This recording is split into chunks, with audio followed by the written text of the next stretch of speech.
Yan si Mrs. Nag-ano siya. Steam sauna. Nag-steam sauna. Gusto niya makarelax.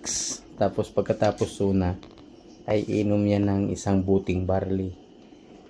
Ang sarap ng tulog niyan. Gigising niyan sa umaga alas 7:30. Grabe. Hindi naman. Hindi naman talaga nagkakamali.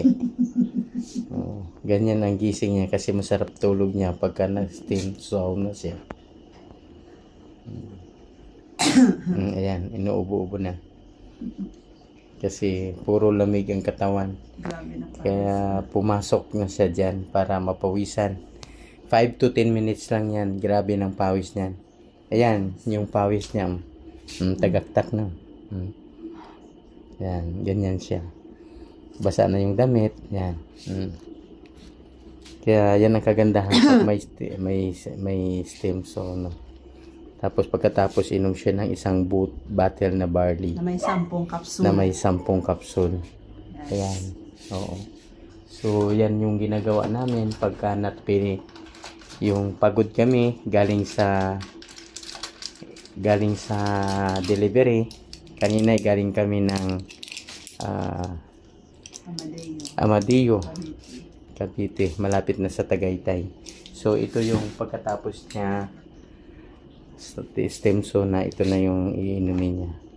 Isang buti at saka isang fad na capsule. Yan, sarap ng pakiramdam niyan. Anong oras na? Oh, tingnan mo, nagmamadali na. Grabe ng pawis niyan. Grabe na. Kaya tingnan ko kung ano na yung time. Team, tama na, sakto na. Ano na? Ano na? Oh, 10. Ano? 10 na. 10 ano? 10. May? 20 to 10 na. Ay, Oh, dala minuto pa. oh, di ba? Dagdag pa. Nagdagdag pa siya. Gawin niya talaga na 12 oras. Grabe. Ayan. So, yan yung aming ginagawa.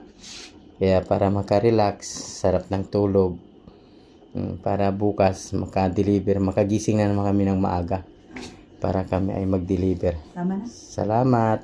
Ito, tulo na yung pawis niya. Kaya kailangan ko na siyang ihaon. Thank you.